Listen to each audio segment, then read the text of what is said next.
The new Johnny English film is great fun. Rowan Atkinson's third outing as the spoof English spy. It's more of the same from the first two films, with Johnny English striding the world, believing he is like James Bond. In reality, he runs out of petrol chasing a villain, or causes havoc wearing a virtual reality headset. The scene with virtual reality training is beautifully done. Johnny puts on the big headset. It's rather like a diving mask. He's meant to stay in one room, but of course the door is left open.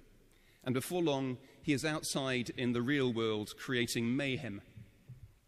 Through his virtual reality headset, he thinks he is walking around the criminals' headquarters, fighting the baddies.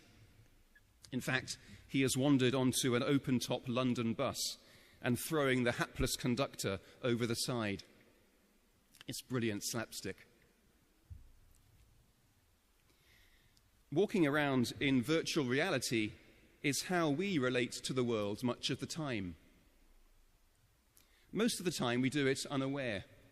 Some of the time we are conscious of our virtual reality, acting as if what I'm doing at any moment is the only thing that's happening, or that other people are part of the great drama of my life in which I'm the central character. Road rage is an example I've used before. This week, on the drag, heading for Stowmarket on the A14, the car in front slowed down to let a lorry pull out. It slowed down to let a lorry pull out. The lorry was indicating to overtake another container lorry. So there I sat as the lorry crawled past the other. It must have added a whole minute to my journey. Blessed are those who can laugh at themselves, for they shall never cease to be amused. Or in our virtual reality, we mishear what someone says and leap to our own defense. Only halfway through our justification for whatever has happened do we realize the person meant something completely different. This happens on a near daily basis in my house as three teenagers joust verbally with each other and with their parents. Blessed are the peacemakers, for they shall never cease to be employed. We wear other glasses too. My chemistry teacher at school was Mr. Ward. His nickname was Spider because of his enormously long limbs. A brilliant teacher. In the chemistry lab, he was ultra-safety conscious. He was famous in school for his demonstration of dropping potassium into water. There's a great explosion as the metal hits the water and glass and water are blown everywhere. But Mr. Ward wasn't famous for the explosion.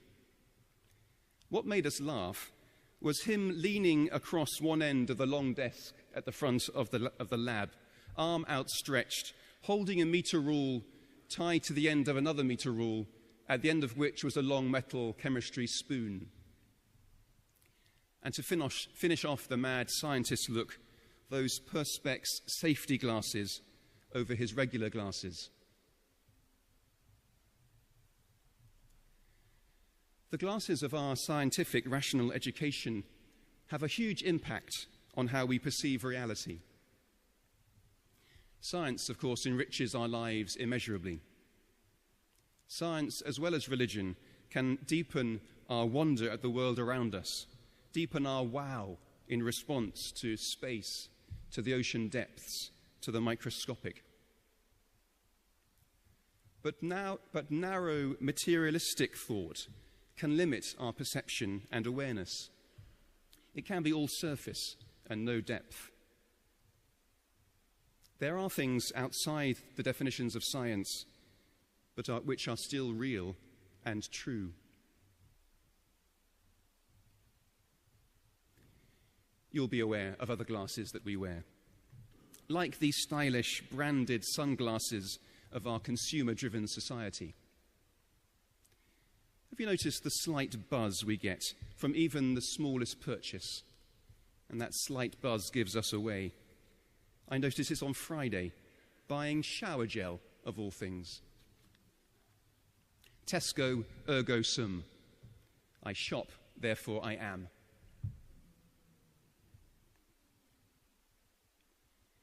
And so we come to this morning's readings, and their wonderful vision of the reality beyond the immediate, the greater reality of which this world is a part, the reality beyond the physical, but which imbues the material and is all around us. The readings highlight the life beyond our short lives, the life beyond death. They remind us of the context for the suffering and pain we endure. How our short lives are a drop in the ocean of God's eternity. Our life and death are part of the whole abundant life that God wills for us. So Isaiah declares, "On this mountain the Lord of hosts will make for all peoples a feast of rich food filled with marrow, of well-matured wines strained clear. He will swallow up death forever." Revelation joins the chorus. Death will be no more. Mourning and crying and pain will be no more. And in John's Gospel, there's that trailer of Easter with the resurrection of Lazarus. The dead man came out, his hands and feet bound with strips of cloth, and his face wrapped in a cloth. Jesus said to them, "Unbind him and let him go."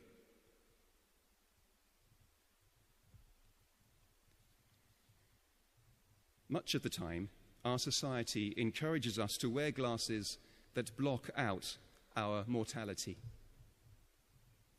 We are fed a virtual reality that discourages us from engaging with the certainty that defines our lives: death. You know from experience how these glasses of immortality are shattered by the death of someone you love. We remembered this at the All Souls service on Friday evening. Our World War I remembrances, Crimson Glory this evening, the Eve of Peace this week, they remind us how the glasses of immortality, as well as the glasses of jingoism and the glasses of the glory of war, how they were cruelly ripped away by the reality of death and destruction in the trenches. Blessed are those who mourn, for they will never cease to remember the real world.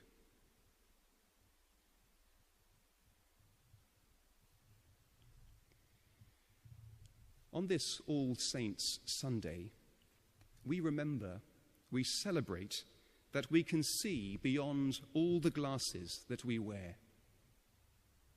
The saints and mystics inspire us because they have learnt to be aware of the glasses that restrict their vision. They have allowed God to show them how our glasses prevent us living fully. They know themselves to be part of a much larger story, a much larger self. Notice that the saints still wear the glasses of their age and culture. Oh yes, many of the saints are famously difficult to live with. Sanctity does not mean the removal of personality, but the fulfillment of character. The saints, though, are not conformed to their age and culture. They are formed by the reality of God. And we are invited to that too. The trick is to be aware of the glasses that we inevitably wear. So it is inevitable that we see the world from our perspective. And when we notice that our vision has narrowed, we can smile once more and remember the bigger picture. When we notice the glasses of our scientific worldview, we can smile once more and remember that there are other valid views. When we remember our mortality, we can smile again and embrace how the brevity of life concentrates its sweetness. Each time we notice the glasses we wear, each time we remember, is a moment of awakening, a moment to take a breath and remember God.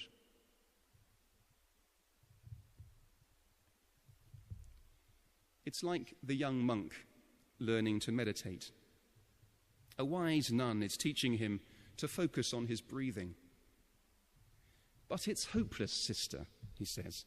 "My mind wanders all the time, 10,000 times in the last half an hour." "Ah," replies the nun with a smile of recognition. 10,000 times to return to God.